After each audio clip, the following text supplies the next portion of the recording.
네, 안녕하세요. 서울한의원 대표원장 박종입니다. 우리가 지금 치매 예방과 회복에 대해서 그 방법을 어떻게 해야 될지에 대해서 설명을 드리고 있는데요.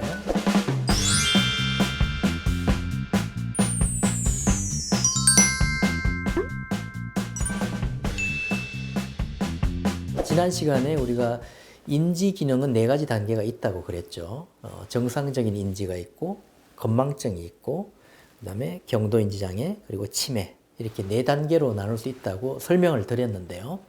그 중에서 두 번째 단계인 건망증, 이 건망증이 보내는 위험 신호들이 있습니다. 오늘은 건망증이 보내는 위험 신호에 대해서 설명을 드리고자 합니다. 건망증이라고 해서 무조건 치매로 안 넘어가는 건 아닙니다. 건망증도 세 단계가 있는데 정상적인 건망증이 있고 위험군의 건망증, 그러니까 그냥 두면 위험한 것을 위험군의 건망증, 그리고 매우 위험한 중증 건망증, 이 세 가지 단계가 있습니다. 그래서 위험군의 건망증과 중증 건망증은 방치하게 되면 경도인지 장애를 거쳐서 치매로 갈 수 있기 때문에 사실은 치매 예방을 확실하게 하기 위해서는 이 위험군의 건망증부터 철저한 치유 회복 훈련이 필요하다고 볼 수 있습니다. 그래서 위험군의 건망증은 사실은 이제 치유하려는 훈련이 필요하고, 중증 건망증부터는 사실은 치매 예방을 위한 적극적인 치료가 필요하다, 이렇게 볼 수가 있겠습니다. 예를 들어 설명하자면 38세 여성 환자가 온 적이 있었습니다. 이분은 공기업에서 사무를 보는 일도 했고 또 아이들 영어를 가르치는 일도 했었는데 어느 순간부터 하나 둘 문제가 생겼다고 호소를 했습니다. 머리가 맑지 않고 판단력이 흐리고 기억도 잘 안 나고 또 길도 잘 잃어요, 이렇게 호소를 했습니다. 가장 큰 문제는 직장 상사의 지시사항을 자주 잊어버려서 매우 곤란한 일이 생겼다는 것이죠. 그리고 실수를 할 때마다 매번 앞으로 잘해야겠다라고 사과를 하지만 이런 일들이 자꾸 반복되어 생기다 보니 직장 상사도 그냥 넘어가 주지 않았다는 점이 문제죠. 그래서 사실 직장 생활을 유지하는 게 매우 곤란한 상태에서 저희 병원을 찾아온 케이스였습니다. 이분은 이미 신경과에서도 약도 먹어보고 또는 MRI 자기 공명 영상 촬영도 하고 CT라고 하는 컴퓨터 단청 촬영 등 검사도 많이 해본 상태였습니다. 하지만 이런 MRI나 CT에서는 아무 이상이 없다는 결과만 나왔다고 합니다. 그래서 양방병원과 한방병원을 오가면서 이런저런 치료를 다 받아봤지만 뚜렷한 효과가 없어서 저희 병원으로 오셨던 케이스입니다. 그리고 증상이 조금 나아졌나 싶으면 또다시 실수를 하면 어쩌나 하는 불안감이 들어서 그게 그대로 스트레스가 되는 것이 더 문제였다는 호소를 했습니다. 뇌 기능에 대한 정밀한 검사를 해본 결과 이 환자는 건망증에서 한 단계 더 나아간 경도인지 장애, 즉 예비 치매 단계로 진단이 나왔습니다. 다행히 경도인지 장애도 초기, 중기, 말기가 있는데 초기 경도인지 장애였고 또 나이가 젊은 나이라서 병원 치료와 집에서 할 수 있는 자가 치료를 병행해서 증상이 많이 호전이 되었습니다. 여기서 말하는 자가 치료라는 점이 매우 중요한데요. 이 자가 치료는 제가 집에서 할 수 있도록 자가 치료 그 계획을 짜드리는 것을 말합니다.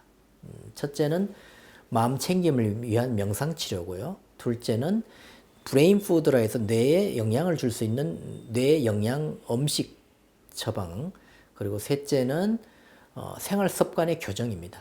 그리고 넷째는 뇌를 강화시키는 운동 처방이고, 그리고 다섯 번째는 이러한 네 가지를 즐겁고 유쾌하게 할 수 있는 취미 활동 처방, 이 다섯 가지를 자가 치료로 제가 환자들에게 집에서 실천할 수 있도록 처방을 해 드립니다. 그래서 이런 경도인지 장애를 극복하기 위해서라도 병원 치료도 필요하지만 집에서 할 수 있는 이 자가 치료도 열심히 하시는 분들이 역시 회복 확률이 높다는 것을 확인할 수 있었습니다.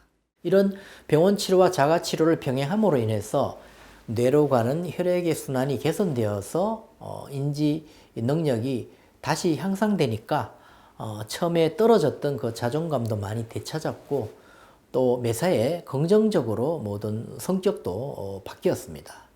그래서 회사 사람들도 그녀의 그 밝아진 얼굴 표정을 느낄 수 있을 정도로 회복이 되었고 또 잦은 실수도 크게 줄어서 이제는 정상인과 크게 다르지 않게 일상생활을 이어갈 수 있을 정도로 회복이 되어서 저도 상당히 뿌듯함을 느끼는 환자였습니다. 보통 건망증이 있으면 이 정도 건망증은 다 있는 것이 아닌가요? 뭐 누구도 그렇고 뭐 이 정도는 다 건망증이 있던데요 라고 대수롭지 않게 여겨 내버려 두는 경우가 많습니다. 하지만 지금 말씀드린 분의 경우처럼 이 건망증도 위험군이나 중증 건망증이 있었던 경우에 방치하게 되면은 이 경도인지 장애로 넘어가게 되어서 상당히 위험한 경우로 발전할 수가 있습니다. 이렇게 건망증이 방치되는 기간에도 뇌의 퇴화는 계속되기 때문에 그렇습니다.